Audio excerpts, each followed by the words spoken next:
Bonjour les amis. Bonjour. Bienvenue. Welcome to Montpellier in southern France. I would love it if you could confirm that the sound volume is good for you. Bonjour Joyce. Hello friends. I hope you are ready.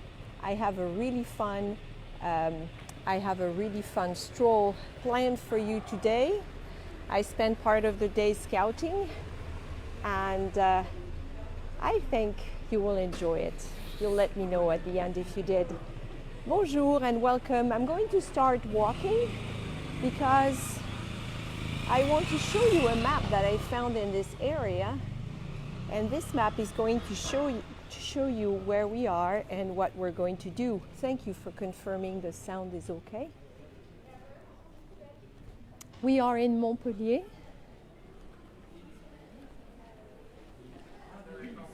I see we may have a spammer on the feed. Don't click on the link that is provided there. Just ignore it.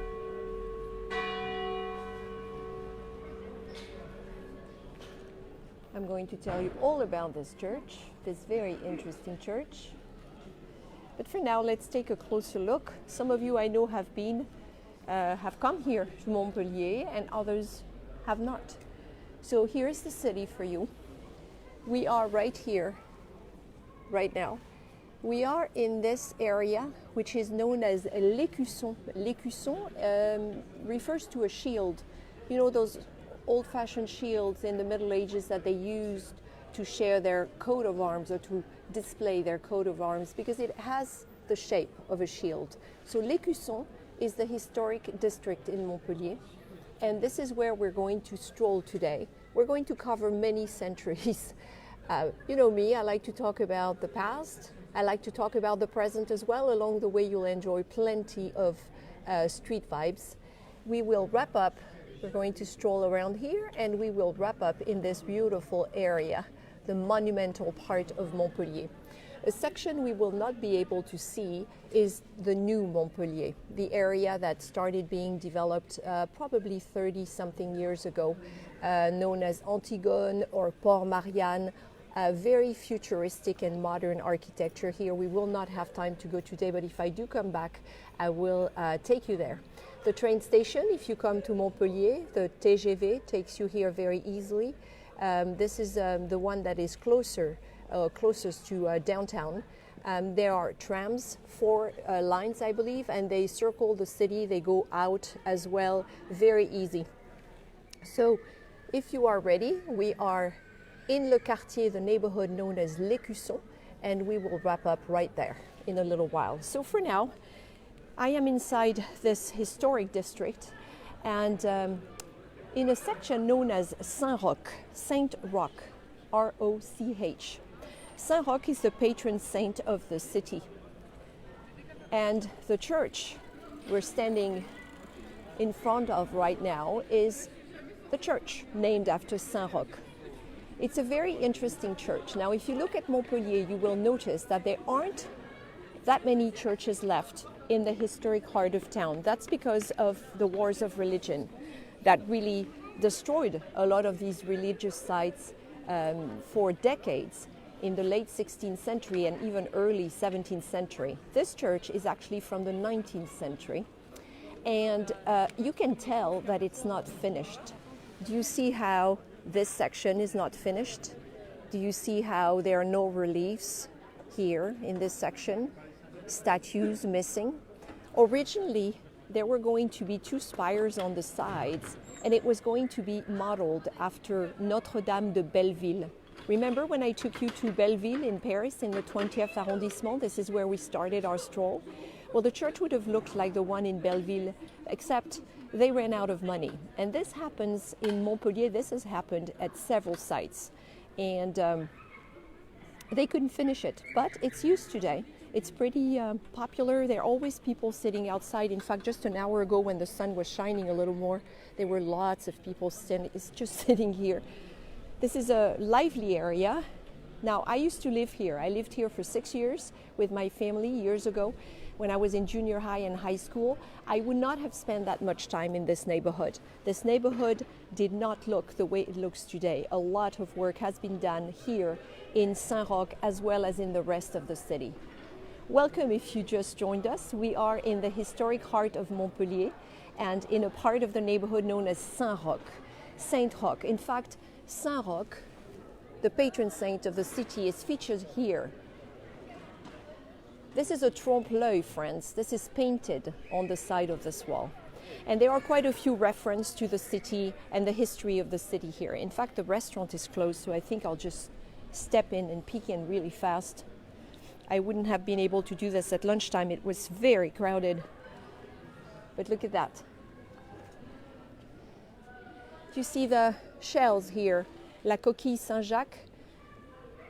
This is in reference to pilgrimages, of course, Santiago de Compostela. Montpellier sits on one of the major routes to Santiago, and pilgrims have come through the city for a really long time. And here, look, we have a tourist here. Or maybe he's a pilgrim because he's wearing a backpack and hiking shoes. Bonjour, friends, welcome. I see all your messages. So this is kind of cool. This area was very different when I lived in Montpellier. My family left in 1981. We moved to Lyon, north of here. And this is not, I mean, those facades did not look this nice when I lived here. This would not have been my neighborhood of choice to hang out with friends when I was 18. But now, woo, what a difference a few decades make. All these facades have been spruced up. The neighborhood attracts lots of fun little restaurants, artist workshops, trendy shops, tattoo parlors.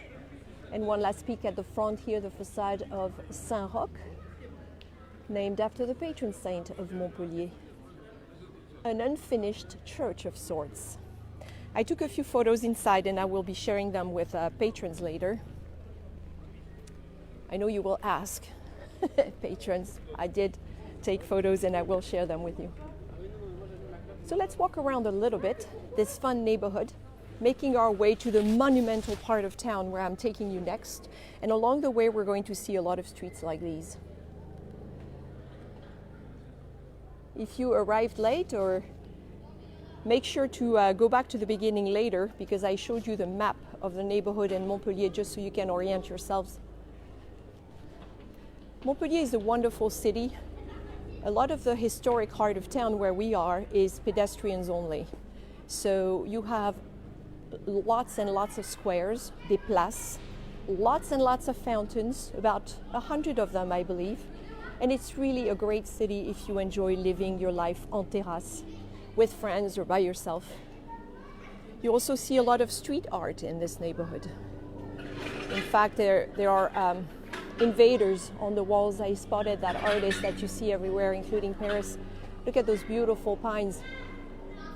You know you're in southern France when you see these. We should be okay with cell signal. If we have some issues, it won't be long, so don't go anywhere. I won't stop streaming. Look at this side. You can really tell the church is unfinished, can't you? This is the back of the choir here. But it doesn't stop people from attending the church. So I'm going to step here. So this is right before apéro time, right? It's after 4 p.m., which is a little early. People are working still, even though this is a holiday weekend.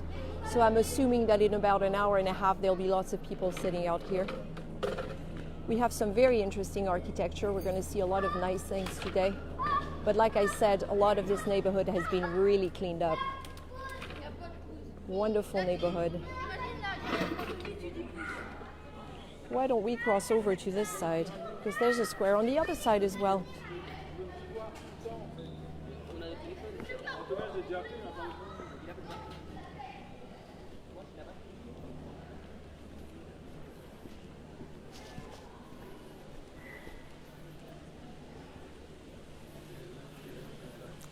Based on the number of stairs I'm getting, I'm assuming not many people live stream here. That's okay. Look at this. La vie en terrasse, friends. The weather today was about, I'd say, in the mid 60s, and it's going down now a little bit. It's getting chillier. But it was nice enough to sit outside for sure. Look at this platane, very old plane tree. And again, we are back here in the back of the church. Yeah, it is busy even though it's early. That's because, like I said, this is a holiday weekend. It is the Toussaint, All Saints Day. Yesterday was a bank holiday, Monday, but I think a lot of people took Tuesday off as well. The French are very good at doing that, you know. Oh, here's a famous pottery. You see these a lot in southern France. They come from a town known as Anduze. Beautiful. They cost a fortune, but they're well worth it. You see them all over the south and Provence.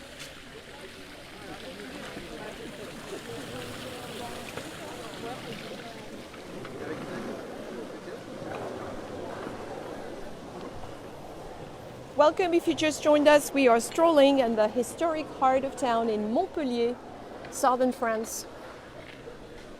And we are going to dive into the old town now. So Montpellier is the 7th city in France in terms of its size, its population. 290,000 people live here approximately. Very dynamic city. It is in the département, the administrative division known as the Hérault, H-E-R-A-U-L-T, identified by the double digit 34. The region is named Occitanie, but the old province that it used to be located in, and still is in many ways, is the Languedoc. Languedoc, which means the language of Hoc, which was the language spoken in all of southern France way back when. Like I said, you have street art. You see some interesting things on the wall. Bonjour and welcome if you just joined us.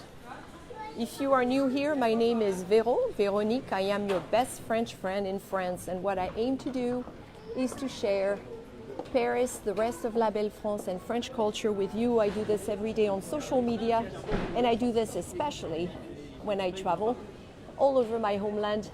We've been traveling a lot in October. It's now early November, still on the road.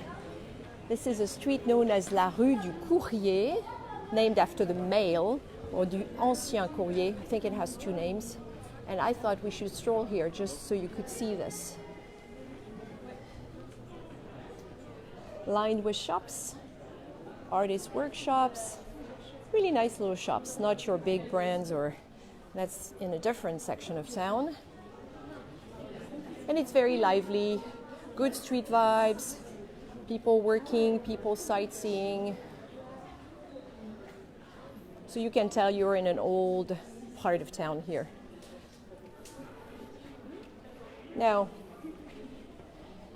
I'd like to show you the stone here. This is calcaire, limestone, coquillier, because it's made out of shells, fossilized organisms that lived tens of thousands of years ago. And this is the number one building material here in Montpellier. You know how Paris has la pierre de taille, you know how the Loire Valley has tuffeau. Each region makes the most of whatever quarries are located there. And so you'll see a lot of that, and I'll point it out when some sections have been improved. Now, when I say we are in a medieval section, I need to point out that unlike a lot of the cities I've taken you to lately, a lot of cities in this area as well, Montpellier is fairly young. Montpellier was born only in the 10th century. So that's different. It's about 1,000 years old, a little over 1,000 years old. We are going to turn into a very popular street called La Rue du Bras de Fer, the street of the iron arm. And what I love is that they have a sign telling you what kind of shops you'll be seeing. Look at that. So gentrification is definitely in Montpellier. It wasn't when I lived here in the 80s. You have a librairie, a bookstore. You have a bar à ongles, a nail bar, coffee shop you can read, and co-working space. Lots of salons de thé in this town, tea rooms. Restaurants, falafels. Salon de tatouage would be a tattoo place, where you get your tattoos. Bijoux et pierres fines jewelry. You have a little grocery store. We're going to see it on the way. Very much organic. Everything is local. Un coiffeur. Coiffeur is a hair salon. An English bookshop with a cafe. More restaurants. Escape game, whatever that is. Another cafe. Oh, and a store selling espadrilles and hats, which is right here. So let's go up this street of the Iron Arm, shall we? Yeah, if you were here in the 80s, like I was when I lived here, it's very different. You can see how the stone I mentioned earlier, that limestone, which is very brittle, which means very easy to carve, very easy to use for construction, has been cleaned, so it has this really nice cream color back. You can imagine how centuries of grime and pollution can damage walls like that. And you still see that in some streets, which makes it interesting. So always a lot of crowds here. Very scenic, very photogenic.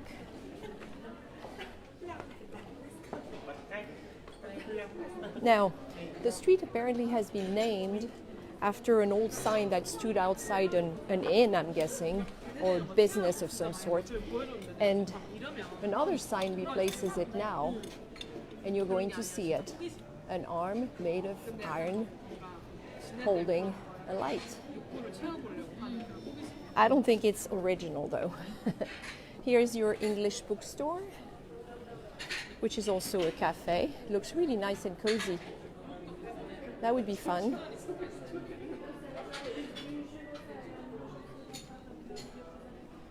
So I'm trying to not slow down too much because we've changed time this weekend, and so it gets dark faster now. Here's that little grocery store I was telling you about, with top quality things, organic in small quantities, all locally produced. So if I turn around here, you'll be able to see the street before it gets too dark. Isn't that nice? You see the arm holding the light? Le bras de fer. There it is.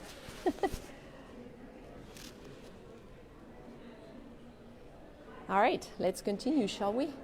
Beautiful store here. Looks like it sells furniture and a lot of other things.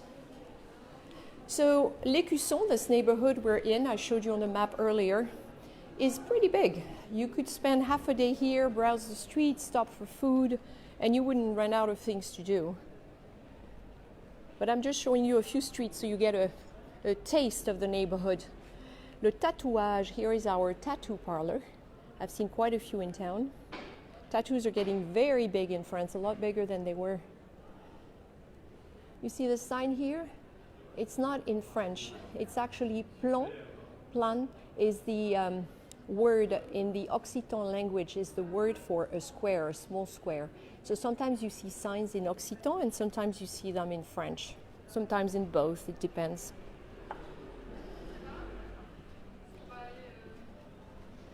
I like when you can still see the names of the streets carved in the stone. You see? Rue Friperie. Now, fripe is a slang word for old clothes, used clothes. So, Rue Friperie, they used to do that in the Middle Ages, probably a street where clothes were being either made or sold. Did I mention the city grew behind walls, medieval walls from the late 13th century on, and these walls were only destroyed in the 18th century, so we would have been within the walls, I'm assuming, here. The rôtisserie lyonnaise is a typical traiteur to cook. You can come here and get salads or ready-made dishes, entrees, and they have quite a nice selection, in fact. They have quite a nice selection. Pasta. So you buy it by the kilo, as much as you want. This is a larger street here, Rue Saint-Guilhem. But we're not going to be on it for a long time. I just made a right here so I could show you the covered food market built in the 19th century, Les Halles. We've seen Les Halles in many different cities. A lot of cities have them. You have your regular markets twice a week usually, and then you have your covered food market, Les Halles. And so Montpellier has a beautiful building. Like I said, built in the 19th century. A lot happened in the 19th century. The city was very prosperous then. The railroad arrived, linking Montpellier to Paris and other cities. And the wine trade, which would bring a lot of prosperity to this city, started then, or blossomed then, I might say. So that's when they built a lot of new buildings, erected a lot of new buildings, and this is when they got Les Halles. And look at the beautiful light on the building behind it. See, the Christmas lights are still already up. I don't think they turn them on at night, but they're up. And we have more of these gorgeous pine trees, shore pines, because Montpellier is only 10 kilometers, 6 miles away from the Mediterranean Sea, which makes it very attractive. We're going to take this one now, if you're following online. Rue Draperie Saint-Firmin. Draperie, les drapiers were drapers. In the 18th century, a lot of money was made in this city selling cloth, cotton, wool, you name it. So this was another source of prosperity for the city. I like this florist shop, Joséphine. Look at this display, it's gorgeous. Oh, ça va, merci, c'est gentil. Ne vous inquiétez pas. She was stopping to let me go. Look at that. It's funny because they didn't use any flowers, but it's gorgeous, isn't it? All these different textures. Joséphine, artisan fleuriste, not just fleuriste, artisan fleuriste, makes a difference. So again, we would have been within the walls. The city was fortified in the Middle Ages, and it suffered quite a bit in the 16th century, late 16th century, early 17th from religious wars. Montpellier was a bit of a Protestant stronghold, and it got in a lot of trouble because of that, which is why a lot of the churches are not there anymore, because they were destroyed at that point.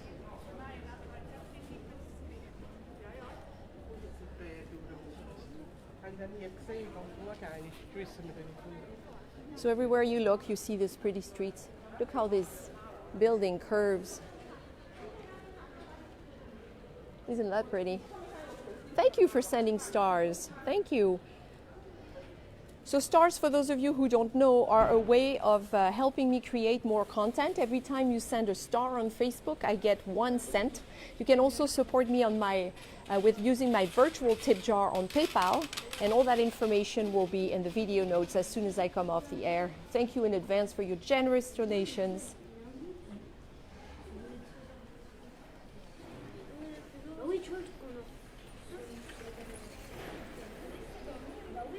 I like this store a lot. Pretty things in here.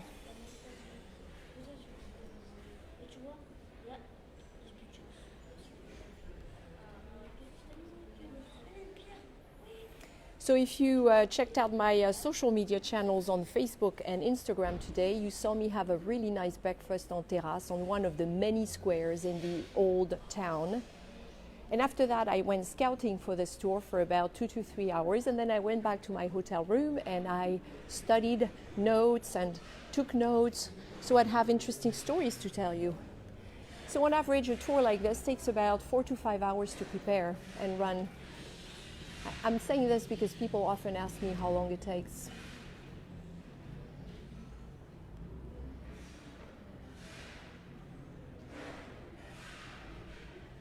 This is not an impromptu tour, actually. This is a scheduled tour. It happens to be on a Tuesday because I am in Montpellier on a Tuesday. But it was scheduled. Impromptu is more what I did this morning from the breakfast place. Here's a librairie, really nice librairie, a bookstore. And it says on the top, Librairie, mais pas que. Bookstore, but not only. So they sell other things.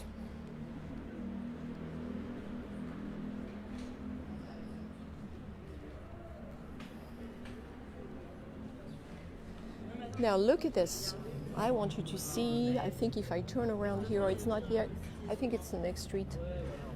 I'll show you the next street. Got ahead of myself. They all kind of look the same, a lot of these streets. Look at this one.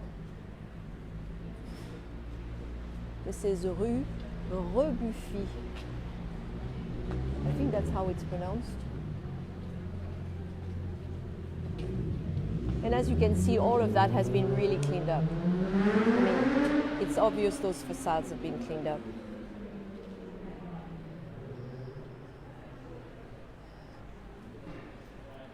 So we were in the Middle Ages back there. But now we're going to enter, in this street ahead of us, the 19th century, a time of great expansion and prosperity for Montpellier through the wine trade, a time when a lot of buildings were added. And in fact, the style of some of these buildings I'm going to show you in a few minutes will probably remind you of Paris. That's because Paris was a big influence in the 19th century when Baron Haussmann and Napoleon III started working on Paris. It really influenced other architects located in other parts of France. Now look at this church here. I'm not going to go down there because we don't have time, but this is Sainte Anne. Another church, like the first one we saw at the beginning, Saint Roch. Sainte Anne was also built in the 19th century on the site of a much older church. Very eventful story, so I won't go into details here, but I like it because in the 80s, the building was literally falling apart and they let it go. They just didn't take care of it. And then in the 1990s, they decided to restore it and turn it into an exhibit, an art exhibit place. And if COVID hadn't stopped the renovation, it would be open now. I tried going in this morning, it was closed. So this is a church that's actually not a church anymore. And it's called Sainte Anne, and the neighborhood around it, the plaza outside the church, is really cool. So if you come here, they're all within walking distance of each other. Don't hesitate to go check out Sainte Anne. Now, here is 19th century Montpellier right here. Rue Foch, F-O-C-H. Recognize that name? This is the name of a very famous French officer who played a big part during the Great War in World War I. He stayed in this city, and though this street was named different things, in particular the National Road, la Rue Nationale, eventually it became Rue Foch. In fact, this is the Hôtel Foch, right there. And on both sides, we're still in the historic district. You would still have lots of those smaller streets, medieval streets, and a lot of them have beautiful former hôtel or hôtel particulier, private mansions, 17th century, 18th century. This is when Montpellier really started upping its game, if you will. And we are headed now for the place where a lot of this happened. I wanted you to see the old and the less old, and along the way, all the street vibes of 2021, so you get all of it in one virtual tour. Look at this. So if you ventured in some of these side streets, you would see a lot of beautiful architecture here.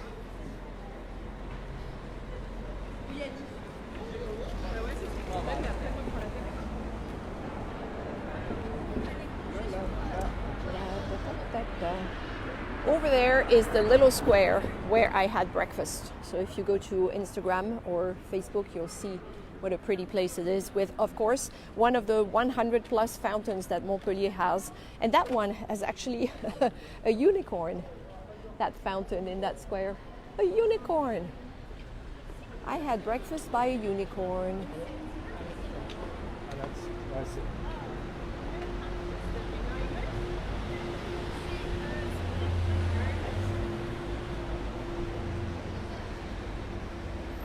When I turn around and I show you some of these facades, you'll know what I mean when I say this reminds you of Paris in the 19th century.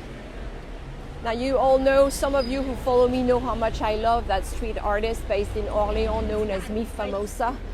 He is in my city in Tours in the Loire Valley. He is, I've found it all over the places this month when I was traveling last month. Rue de la Coquille, Street of the Shell. He's got a great sense of humor, and he illustrated it with a little check. And I'm pretty sure, I haven't looked it up, but I'm pretty sure that's him. I'll look him up today, later. Traffic, because some people were probably working today and are going home now. Welcome if you just joined us. This is Véro, and we are strolling in Montpellier, once the capital of the Languedoc region, a major city in southern France, one of the fastest growing in France, attracting lots and lots of people every year, not just from France, but from other countries as well. And we're going to head in this direction to show you the monumental part of the city. But before that, let me just pan a little bit and demonstrate how, after the medieval neighborhood we just went to, we are now in what could be a street in Paris, really. And this street, named after Marshal Foch, the World War I hero, an officer, it's very long, it just keeps going, but it's lined with beautiful buildings like these and lots of elegant shops. Completely different atmosphere from where we were earlier. And the neighborhood we just came from is back there, not very far at all. This is a really good turnout for a Tuesday, especially this early in the morning. Thank you for being here. So in October, not earlier this month, in October, we went to Provence, remember? We went to Avignon, a few towns around Avignon. We wrapped up in the beautiful city of Marseille. And then I had to take a family trip this weekend to this region where my mother grew up, where we lived for a long time. So I thought I would, after meeting my relatives, they're not happy with each other.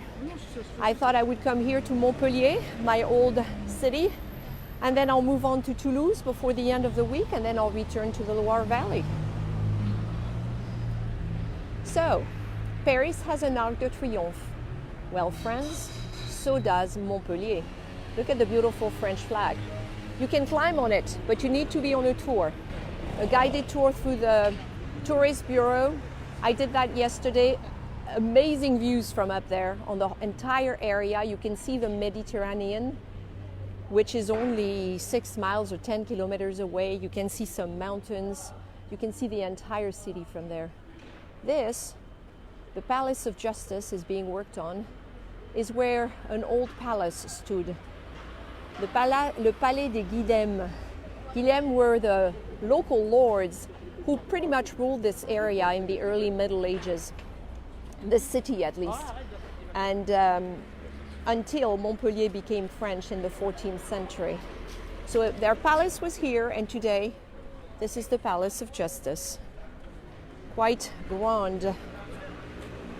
So we talked about medieval walls. Well, the walls were erected in the late 13th century to protect the city, and we would have been standing within the walls, and there were about 8 gates to enter the city, and this was the major one. It wasn't there then, this Arc de Triomphe. By the 17th century, the city was doing really well, very prosperous, and locals said, enough of these medieval walls, we want something to be proud of. And the king at the time was a very powerful French king, you know, as Louis XIV, the Sun King.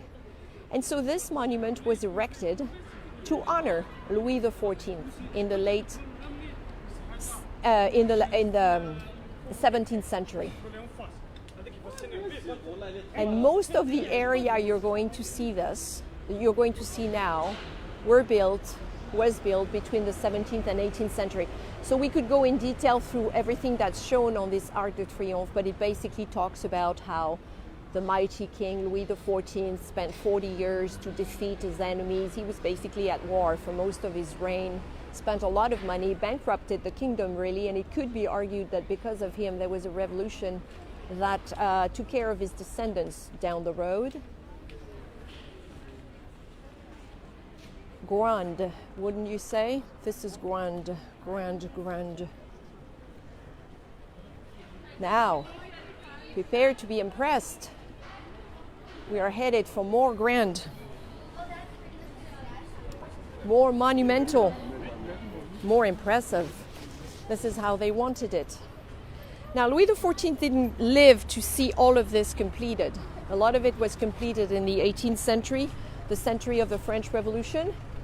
But we are headed for probably the most elegant part of town, Le Peyrou, Peyrou. In the old Occitan language, the Peyrou refers to a place that is really rocky. I don't know if I mentioned this, but Montpellier actually had 3 hills. That could be the origin of the name, Mont meaning mount. Nobody really knows. But one of these hills was raised to build this in the 17th and 18th century. So what you did, traffic, I'm trying not to get run over here. What you did at the time, merci monsieur, you would build a royal square. And a royal square in honor of the king would always have a statue in the middle. So we're going to get close to that statue over there. The trees are turning and it's absolutely magnificent. A lot of them are platane, plain trees. This is the side of the Palace of Justice we just saw. Remember, where the old palace of the local lords who ruled this area, the Guillem dynasty, lived. And here is our gorgeous Arc de Triomphe with the French flag on top of it. Monumental, I'd say. And the Rue Foch we just came from. That's very long, very straight, goes all the way down there. So we would have been, right now, I would have been standing outside the medieval city walls, outside the moat even. All of that was taken down in the 18th century, so they could build what they wanted to build. Down this way are the beautiful botanical gardens. Montpellier has the oldest botanical garden in France. It was commissioned by King Henry IV, the Vert Galant himself, at the end of his reign, before he died. Lots to do, lots to see in this city. Great museums as well. I don't think I've mentioned the museums. I didn't have time to go this time, but I'll come back. Now I really want to come back. So, here we go. This is the plaza. L'Esplanade du Peyrou, Peyrou, which was built as a royal square to honor Louis XIV. Sorry, it makes me cough. To honor Louis XIV. This statue you see here is not the original statue erected in the 18th century after he died. This statue, the original one, was destroyed during the French Revolution. It was melted down to make cannons. But that statue had been built in Paris, and I think it took more than, 30 years from the time he commissioned it, and after his death, they brought it here. So 30 years, it took quite the trip, that original statue, which, by the way, was 3 times the height of this one. It was massive. And that statue came through the Seine River all the way to the Havre in Normandy, then through Bordeaux on the Garonne, and then through all the lagoons in the area back to Montpellier. No wonder it took so long. So this is your friend, Louis XIV. You've seen him like this before, riding a horse. You've seen him if you visited Versailles. You've seen him at Place des Victoires in the 2nd arrondissement in Paris. Maybe I should stand on the other side, so the sun, I don't know how good this will be. We'll try. So the second statue was added in the 19th century. I think the 1830s or so. It's pretty nice, but it's about a third of the size of the original one. Yeah, you can really see him better here. Look at him. Bonjour, Louis. Of course, dressed as a Roman emperor. Huh? Need to get the message across. It's all about power, absolute power. And look at the elegant trees on both sides. La Promenade du Peyrou. So big place for les Montpelliérains, locals, to really enjoy the stroll, I'm sure, on Sundays. We used to come here. And there's more to see. Louis XIV wanted to provide water for the city. So he commissioned an aqueduct that would be inspired, that was inspired actually by the Pont du Gard, the famous Pont du Gard. He was dead by the time the aqueduct started working. But we're going to take a peek at what's left of it. Look how big this place is. So from the medieval times to the 19th century, we have now entered some monumental spaces built between the 17th and the 18th century. We're kind of hopping around today between the centuries. But remember, Montpellier was born only in the 10th century. That's very unusual among the cities where I've taken you before. It was not founded by the Romans. It came later. Ooh, we might get ourselves a sunset if those clouds will cooperate.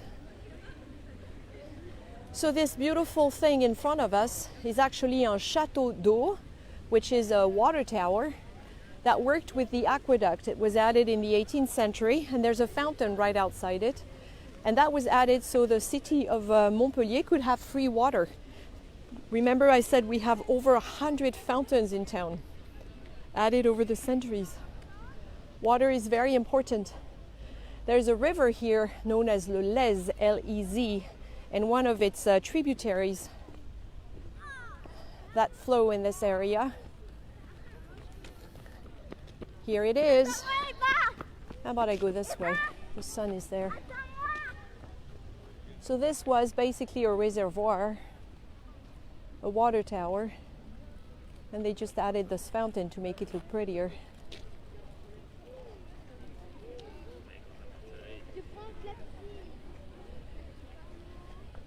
We're getting some rain overnight. When I shared that video when I arrived at the train station on Thursday, and I shared the video of the downpour outside the train station, some people were really surprised, and they were like, this is not what I picture Montpellier to be like, at, you know, blue skies and sun. Yes, that's Montpellier, but there is a phenomenon known as les orages cévenols in this area.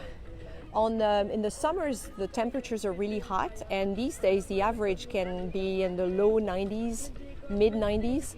The hot air kind of stays on the city, and in the fall, cold air comes from the local mountains, les Cévennes, which are not too far from here, north of Montpellier. And when the hot air meets the cold air, you have incredible downpours that can cause a lot of destruction, actually. So it is not unusual, and it is nothing new, though I'm sure global warming is not helping right now. So they had a huge storm again this weekend. The weather was very overcast, as befits the Toussaint, the All Saints Day weekend.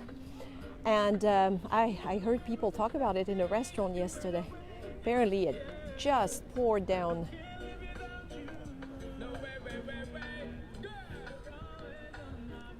Hey, you have background music, that's cool. And here we are. This is what's left of that aqueduct erected in the 18th century. It was a lot longer. We'll see it from up there.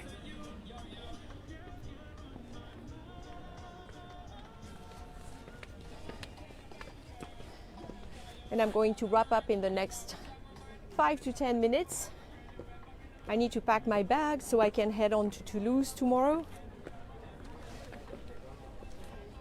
my hometown. Here it is, the aqueduct, 18th century marvel inspired by the Pont du Gard. It would bring the water here to Montpellier. The nickname of that neighborhood around it is called Les Arceaux, the arches. Remember when I lived here hearing about Les Arceaux all the time. And you can't go, of course, it's protected because it would be very dangerous. The local mountain, Pic Saint-Loup, is over there. And if I could zoom, or if I could be higher, on that side would be the Mediterranean, about 6 miles, 10 kilometers away. Look at those guys.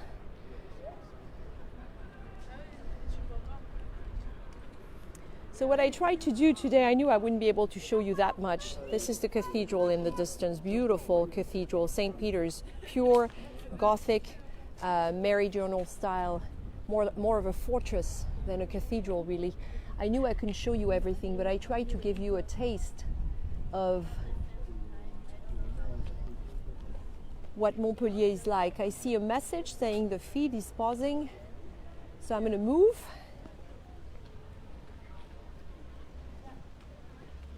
Hope it's fine now. And here we are. Sainte Anne Church, the church that's not a church anymore, we mentioned it. The Arc de Triomphe, the local area. The big plaza, la Promenade du Peyrou. And of course Louis XIV, the Sun King on his horse. Probably the most monumental, most elegant section of Montpellier. But remember, there are many squares in this town, small ones, larger ones, and they're worth exploring. You can do everything on foot, it's pretty compact, and what you cannot do on foot, the tram can take you to very easily. Fun city to spend a long weekend in, but remember it gets pretty hot in the summer, so maybe shoot for spring and fall. You'll still have great light. I mean, even with the rain, we've had some really pretty light and sun here.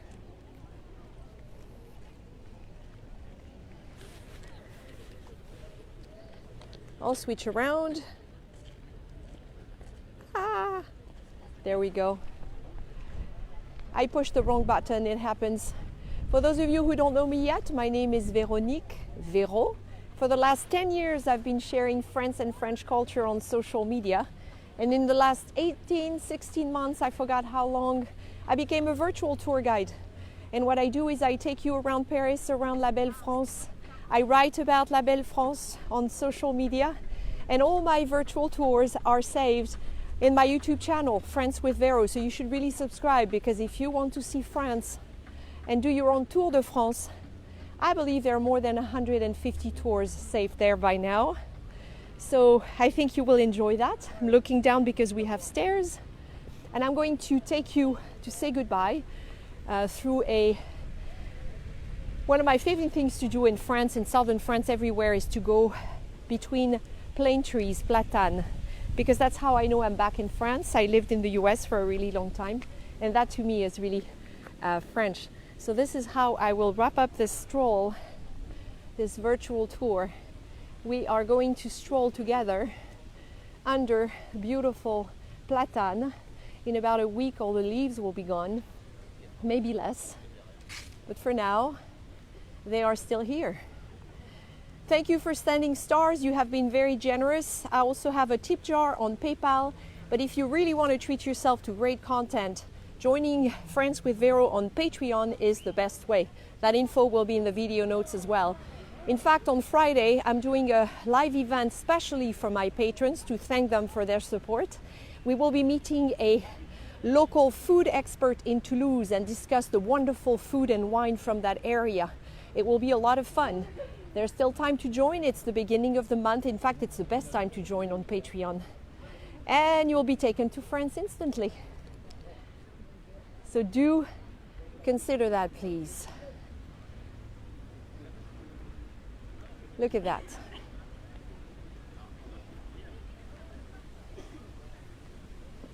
And how about I wrap up right here with Louis. Louis will keep us company and say goodbye. Louis, could you please turn your head? You're looking the wrong way. How do you tell the Sun King he's looking the wrong way? Louis? Okay, I don't think that's going to work. He's been doing this for a while. Thank you so much for joining me today. We've had glorious light on this stroll. I hope you enjoy the replay if you just joined us a little late. And I will be seeing you soon on social media or on YouTube. À bientôt!